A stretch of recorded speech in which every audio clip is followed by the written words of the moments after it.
Hi, I'm Terry Ray. I'm the Vice President of Product Strategy for really everything database activity monitoring, DAM. Honestly, compliance doesn't change that often or that frequently, but what does change is the impression or the way people interpret compliance. Take an auditor. An auditor years ago would say, do you know where your private data is? Today, a good auditor would say, I know that you know where your private data is. My question is it possible that any of your private data is anywhere you don't expect it to be? Legacy DAM technologies tend to create islands without bringing everything together into one platform. The alternative is, as an organization, you're using 1, 2, 3 or more technologies to solve what really should be a simple problem. And that's identifying who is accessing the data, where you have sensitive data, and who has access to it. It should be really easy to do across all your data. And the reality is one platform gives you the ability to do that in one place. The alternative is it's many places, many products, and many gaps. Regulations, like I mentioned earlier, don't change too much. 10 years ago, we didn't have GDPR. Today, we do have GDPR. And that really made a massive change to the industry. So typically, regulations all tend to ask about the same question. So bringing automation into all of that is important because it means that I can use one piece of automation and answer the same question even if that question is posed just a little bit differently.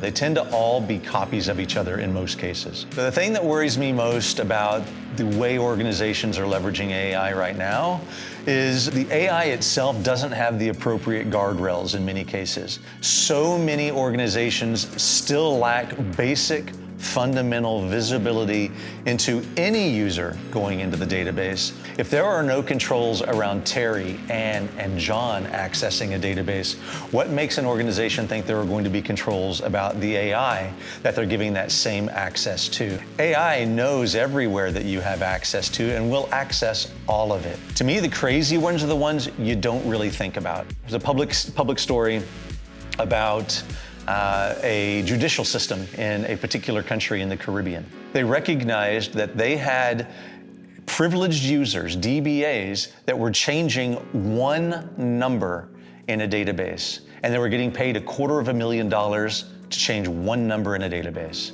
That number was the prison sentence years that prisoners were expected to serve in prison. Stealing 1 million records, people can see that really well. But if you're not watching someone who's fully authorized to make a change and be able to identify that that's not normal, that's a crazy attack. I don't call those really cyber attacks, but those happen far more frequently, where people violate the trust that they have with an organization and use the data that is private for their own personal gain. The reality is there is no CISO that has an army of data security experts. Automation is that ability for a CISO to acknowledge, I don't have the expertise or the people to do this well. Technology can help me do it. And this is what technology has been about for years, about simplifying something that you can't do or that you can't do easily.